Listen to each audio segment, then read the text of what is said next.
கேட்போம். திரு Narayanan, women reservation என்பதை எதிர்க்கிறது அப்படின்றதாக இது உருவகப்படுத்தப்படுது அப்படின்ற குற்றச்சாட்டை முன்வைக்கிறார் திரு அலிம் அல் புகாரி. இப்போ அவர் சொன்னபடி அப்படின்னாயா 2023 இந்த மசோதாவானது சட்டமாகியது.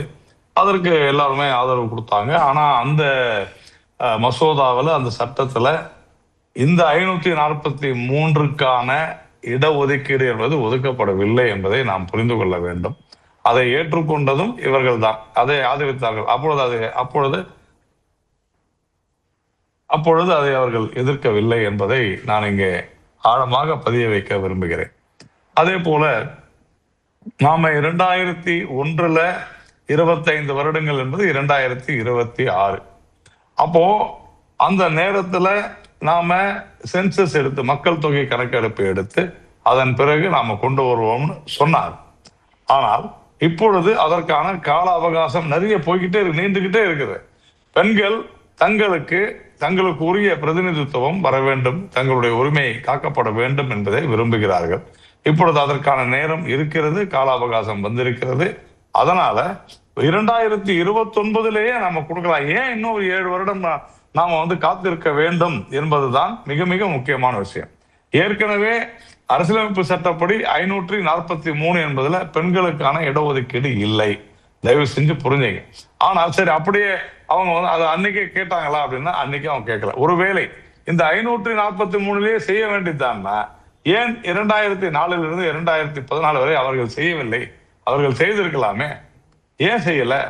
அப்போ நீங்கள் ஆட்சியில் இருக்கும்போது ஒன்று சொல்வீர்கள், எதிர்கட்சியாக இருக்கும்போது மற்றொன்று சொல்வீர்கள் என்பது தவறு தானே? இதுதான விஷயம். அப்ப இந்த விவகாரத்தை பொறுத்தவரையில முதல்ல என்ன கேட்டாங்க? கடந்த வருடமே திமுகவோ அல்லது காங்கிரஸோ இல்லை நாங்கள் இந்த பெண்களுக்கான இடஒதுக்கீட்டை இந்த 543 தான் வேணும்னு சொல்லி கேட்கல. அவங்க என்ன சொன்னாங்க?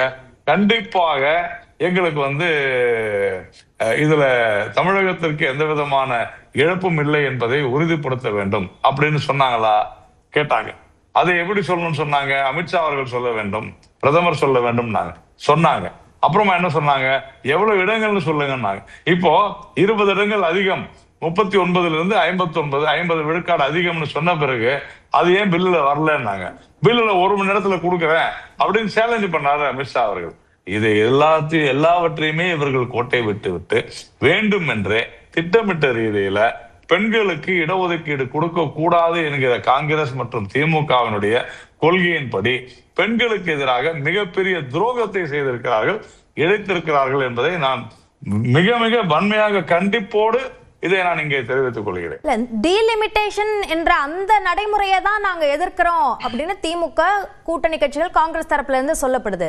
பெண்களுக்கான இடஒதுக்கீட்டு நடைமுறைப்படுத்துறதுக்கு டீலிமிட்டேஷனை ஏன் ஒரு கட்டாய ஒரு சரத்தா நீங்க வைக்கிறீங்க அப்படின்ற கேள்வியை எழுப்புறாங்க. அதுதான் நான் என்ன கேட்கிறேன், அப்படி ஒருவேளை அது இல்லை என்று சொல்லியிருந்தால் உங்களை 10 வருடங்கள் நீங்கள் ஆட்சியில் இருந்த போது அதை செய்ய விடாமல் தடுத்தது என்னன்னு சொல்லுங்க.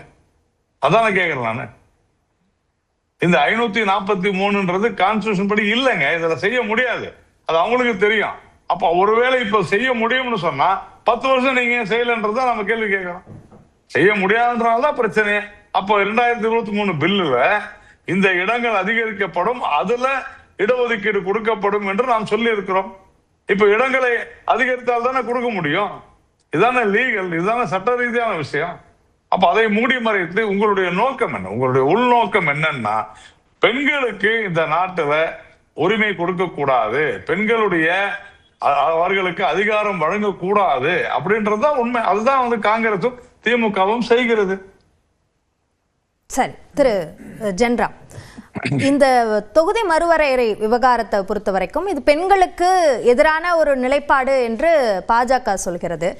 ஆனால் திமுகவை பொறுத்த வரைக்கும் இது அந்த உருவத்தில், பெண்களுக்கான இடஒதுக்கீடு என்ற உருவகத்தில் இது கொண்டு வரப்படுகிறது என்று சொல்லப்படுகிறது. இந்த விவகாரம் தேர்தல் நேரத்தில் இது ஒரு விவாத பொருளாக மாறியதற்கு யார் காரணம், என்ன காரணம்? தேர்தல் நேரத்தில் இந்த சிறப்பு அமர்வை, நாடாளுமன்ற அமர்வை கூட்டியது பாரதிய ஜனதா கட்சி அரசு தானே, அல்லது நாடாளுமன்றம் தானே. அவங்க அந்த மசோதாக்களை அவங்க கொண்டு வர்றதுக்கு அவங்க தானே கொண்டு வராங்க. இதுல அவங்க கொண்டு வந்த மசோதாவுக்கு தங்களுடைய நிலைப்பாடை சொல்கின்ற எதிர்க்கட்சிகளை எப்படி நீங்க இதுக்கெல்லாம் குற்றம் சொல்ல முடியும்? 543 பேர் இருக்கக்கூடிய மக்களவையில இடஒதுக்கீடு கொடுக்க கூடாதுன்னு ஏதாவது இருக்கா? நீங்க நாடாளுமன்றத்திலும் சட்டமன்றங்களிலும் பெண்களுக்கு 33% இடஒதுக்கீடு அப்படின்னு நீங்க ஒரு டிராஃப்ட் சட்டத்தை நீங்க அப்போ கொண்டு வந்திருந்தீங்கன்னா அதை யார் தடுத்தாங்க? அவங்க கேட்டாங்களா அப்படின்னு கேட்கறதுல அர்த்தம் இருக்கா? நீங்க கொண்டு வந்தீங்களா? நீங்க கொண்டு வரலன்னா உங்களுக்கு பெண்கள் மேல அக்கறை இல்லைன்னு தானே அர்த்தம். அப்போ உடனடியாக நீங்க ஒரு சட்டத்தை நிறைவேற்றுறீங்க, அதனுடைய உடனடி எஃபெக்ட் கொடுக்க மாட்டோம், அது ஒரு மக்கள் தொகை கணக்கெடுப்பு, அதற்கு பிறகு அந்த மக்கள் தொகை கணக்கெடுப்பின் அடிப்படையில் ஒரு டீலிமிட்டேஷன், அதற்கு பிறகுதான் பெண்களுக்கான இடஒதுக்கீட்டை அமல் செய்வோம் அப்படின்னு ஒரு கிளாஸை எதுக்காக கொண்டு வரீங்க? மொட்டையா நீங்க நாடாளுமன்றத்திலும் சட்டமன்றங்களிலும் பெண்களுக்கு 33.33% இடஒதுக்கீடுன்னு சொல்லிட்டீங்கன்னா முடிஞ்சு போகுது. அப்படி கொண்டு வராதது குற்றம் இல்லை அல்லது பிழை இல்லை அல்லது அதுக்கு பொறுப்பில்லை. அவங்க கேட்டாங்களான்னு சொல்லி அவங்க கேட்கல அப்படிங்கிறது தான். அதாவது அவங்க நேரடியாக நாடாளுமன்றத்தில் என்ன பேசினாங்கிறது எனக்கு இப்போ நினைவில்லை. அவங்க கேட்கலன்னு நாராயணன் சொல்றாரு. அது ஓகே, அவர் அதை தெரியாம சொல்ல மாட்டாரு, நினைவுபடுத்தி தான் சொல்றாரு. 2023 வரும்போது கேட்டோம், 23 வரும்போது கேட்டோம்னு அவர் சொல்றாரு. எனக்கு அது நினைவில்லை. ஆனா கொண்டு வந்திருக்க முடியும் அவங்களால.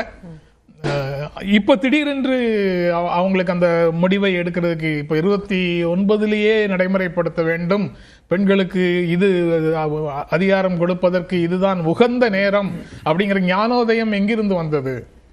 என்ன நிகழ்வின் புள்ளியிலிருந்து அது தொடங்கிச்சு? அது ஏதாவது விளக்கம்? வருடங்களாக இந்த இடஒதுக்கீடுக்கான கோரிக்கை இருக்கு. நீங்க 2026 மக்கள் தொகை கணக்கெடுப்புக்கு பிறகு டீலிமிட்டேஷனுக்கு பிறகுதான் இடஒதுக்கீடுன்னு சொல்லும் போது அவ்வளவு காலம் தள்ளி போகுதுன்னு தெரியாதா? இவ்வளவு காலம் தள்ளி போவதே நீங்க இடஒதுக்கீட்டை செயல்படுத்துவதற்கு தயங்குகிறீர்கள், அதனால நீங்க ஏமாத்துறீங்க பெண்களை அப்படின்னு அப்போதே எல்லா கட்சிகளும் விமர்சனம் பண்ணாங்க. அப்ப ஏன் செய்யல? இப்போ காங்கிரஸ் ஆட்சியில இருந்த போது ஏன் அதை செய்யல அப்படின்ற கேள்வியை அவங்க தரப்புல இருந்து எழுப்புறாங்கல்ல. நீங்க இந்த மாதிரி மசோதாக்கள் எனக்கு தெரிஞ்சு தேவகவுடா பிரைம் மினிஸ்டரா இருக்கும் போதே அவைக்கு வந்துருச்சு. ஒவ்வொரு முறையும் மெஜாரிட்டி இல்லை அல்லது அதை பிரசன்ட் பண்றதுக்கே கடுமையான எதிர்ப்பு கட்சிகளிடம் இருந்து வந்தன. அதுல ஓபிசி ரிசர்வேஷனையும் சேர்த்து தான் கொண்டு வரணும் அப்படின்னு சொல்லி சமாஜ்வாதி அப்புறம் ஆர்ஜேடி போன்ற கட்சிகள் அப்போதிலிருந்து தொடர்ந்து இன்னைக்கு வரைக்கும் அந்த கருத்தை அவங்க வலியுறுத்திக்கிட்டே தான் இருக்கிறாங்க. அதற்கு பிறகு காங்கிரஸும் மக்களவையில் பாஸ் பண்ணல, ராஜ்யசபாவில் பாஸ் பண்ணாங்கன்னு நினைக்கிறேன். அவங்க பாஸ் பண்ணாங்க.